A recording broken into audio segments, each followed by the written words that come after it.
Hi there folks, welcome back to Rich Reviews. My latest documentary for you guys here now is called Class Action Park, and this comes via HBO Max.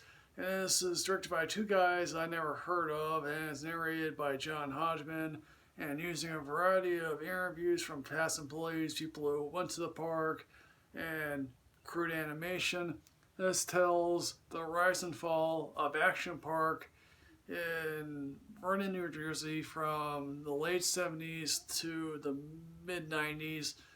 And this tells the story of Eugene Mayville, a guy who was kicked out of Wall Street, and through a connection from Bob Brennan, who would also himself go to jail in the mid 90s, decided to invest in two ski resorts, merge them together, and create basically a water park, which almost at that time in the mid 70s never existed. And what I come to learn about this documentary is that there was one time in Vernon, New Jersey, a Playboy Club. And now I go into most documentaries thinking to myself, okay, what am I going to learn from this documentary? Well, I learned a lot in this documentary, and this is one of those documentaries that you have to literally see to believe, because what I'm about to say here makes you be like, how could this park exist? Eugene Mayville considered himself a genius, maybe in some regards, but he basically was like, yeah, I'm going to be the guy who brings something to Vernon, New Jersey. Now, again, he created rides, some of whom never got off the designing room floor. Is that he happened to create rides in-house, which means, they don't go to some company to help design these rides. And he also happened to recruit people that existed on the margins of the amusement park world that probably wouldn't be accepted by either Disney or Six Flags. And if I was a person that existed on the margins, I would be like, hooray, I finally got a job. And obviously one of the first things that they ever created was the Cannonball Loop. And of course, when they first tried out the Cannonball Loop, they particularly used dummies, and these dummies came out mangled and even decapitated at times. And you're like, oh, why was this even a ride? Gene Mayville got the bright idea of, okay, I'll pay park employees $100 to try out this ride. And obviously some people came out bruised, other people lost their teeth. And there was an opening at the top in which the padding had some people's teeth, which I'm like, wow, that's rad. What I also got out of this documentary is how basically lax New Jersey laws were in hiring people for theme parks, and how basically we get a whole bunch of these people who are like, yeah, I was 14, 15, 16 years old, and I didn't give a shit. They were hired to watch people go into the water, and they didn't care. They were stoned out of their minds.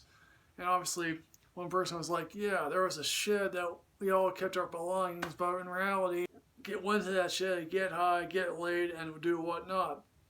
And also, these employees were like, yeah, we often put wristbands on people that were like, with the words CFS, can't fucking swim. And if you cannot swim, why are you at a water park? And no, this was not temperature level water. This was natural spring water, which got incredibly cold at times. A lot of this was also a pavement. And so basically, yeah, these people's feet were hurting at the end of the day because it was hot. That what I found amazing is that this thing was divided into two sections. Obviously, there's the highway that was divided in between them. Gene Mayville was interested in sort of festivals, particularly Oktoberfest. He assembled a brewery, reassembled it, and when adults came to Oktoberfest, they got drunk off their asses at 4 o'clock, went over the go-kart area that was able to reach 60 miles an hour, and the park employees were like, yeah, if I could smell alcohol in their breath, they wouldn't be allowed to ride. But of course, they were allowed to ride because these people were like, we don't really care. We need speedboats, and these were not the mild speedboats. These were the Miami Vice speedboats in a lake that apparently had 4-foot snakes that smelled like gasoline. This park existed at a time when the kids in the late 60s and early 70s were growing up and were last of an era, as my mom easily described it, just go out beginning of the day, not come back till dark, and their parents weren't worried about them. Injuries did abound at this park, and it's basically Eugene Mayfield was like, yeah, I'm going to create a fake insurance company, and basically people actually wanted to sue, and they obviously did. He was like, yeah, I'm going to keep delaying, and watch the sewers accounts dry up. Obviously, at one point, Donald Trump was interested in investing. He was like, yeah, this is too wild for me.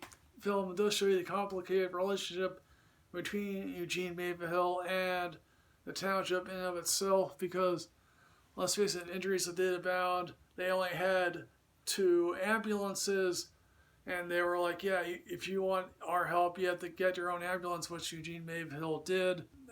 I could tell other stories, but that would require me going on and on, and I don't really want to do that. And of course, towards the last section of this film, discover the sort of tragic death of one particular person, and how one of the things that you come to learn is that you're legally required by law to tell of injuries to I don't know where.